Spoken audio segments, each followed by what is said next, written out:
As we are very both shocked and outraged at the fact that people who have committed their lives to struggling to support the struggles of people in Iraq, Afghanistan, in Palestine, around the world, and the struggles of people here in this country have been subject to incredible intimidation and harassment by the FBI. Yesterday at 7 a.m., as they were getting ready to go to work, over 20 FBI agents bombarded them and came into their house and were there till 7 at night. You can imagine having 20 FBI agents in your house for 12 hours.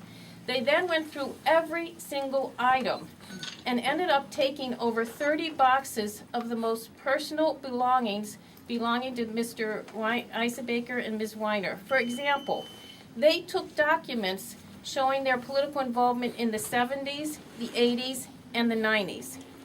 They took baby cards. They took postcards from old girlfriends. We have been called to appear before a grand jury on October 5th.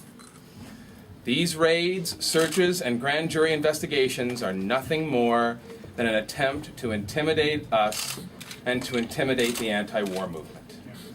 Yep. Let me make this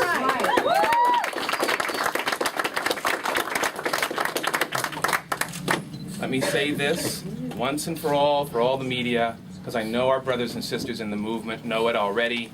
We have done nothing wrong.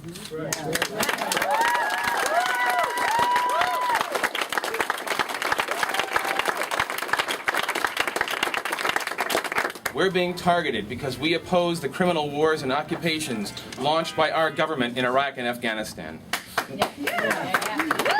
We've done what millions have done. We've marched and protested to get the troops out now and to help those people who have suffered terribly at the hands of the United States government. All we have ever wanted for the people of Iraq and Afghanistan is a just peace. We are also being targeted because we oppose U.S. military aid to the governments of Israel and Colombia.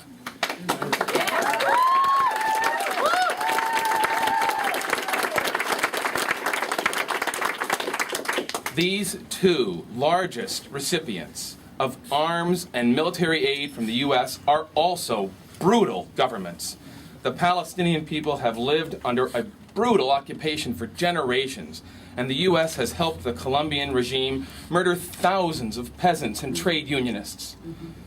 All we have ever wanted for the Palestinian and Colombian people is to have peace and justice. Right.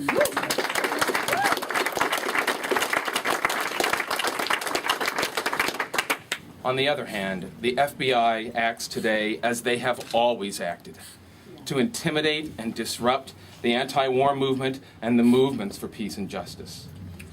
In a moment of irony yesterday, as they were taking our children's artwork and poetry and bagging them in evidence bags, we saw them place in an evidence bag a photo of Martin Luther King and Malcolm X. Wow. And everyone knows that King and Malcolm X were victims of FBI harassment and intimidation their entire political lives. They refuse to stop their work, and we take moral guidance from their examples.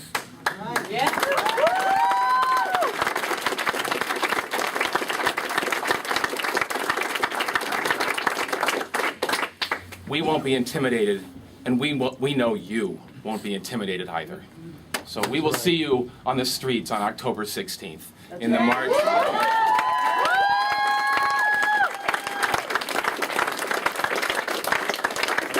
We've already made the statement. Why do you think, I'm sorry to interrupt, why do you think that you specifically were targeted as part of this? Why you as a company? We're in the middle of it, so we really, we're not up to that stage to know why. Because especially in this room, you see many strong leaders. So we're proud to be in this room. I think that it's really about silencing a strong movement and intimidating a strong movement and separating a strong movement. But specifically, though, do you have any idea why your family was targeted? We're strong activists, like the brave people here. That part, we are brave and happy to say. In my situation, I came from a family that marched against the Vietnam War and marched my whole life that I was growing up. And I'm proud that my children as well organize. So that fills up a lot of boxes. But in your summons to the grand jury, was there anything outlined that you can share with us that might shed light on why this couple was targeted? Well, they asked for documents with no time limit, so they're asking for documents that go back to, could be before they were born. I think that's something that you should be asking the FBI. How do they think it's justified or acceptable to ask for documents detailing people's entire political history that has nothing to do with so-called terrorism? It's basically to develop a profile and to try to see who are these people, what are they doing. And I think part of the reason why they subpoenaed them is because they're people who are active. They could have subpoenaed somebody else. And I think, but the subpoenas of Joe and Stephanie says, we could subpoena you, and we could subpoena you. And if you keep being active, you may be next. And that is the message. So you think it's an effort to silence them then? Definitely. And I think the fact that we're here today shows that it is not successful and will not be successful.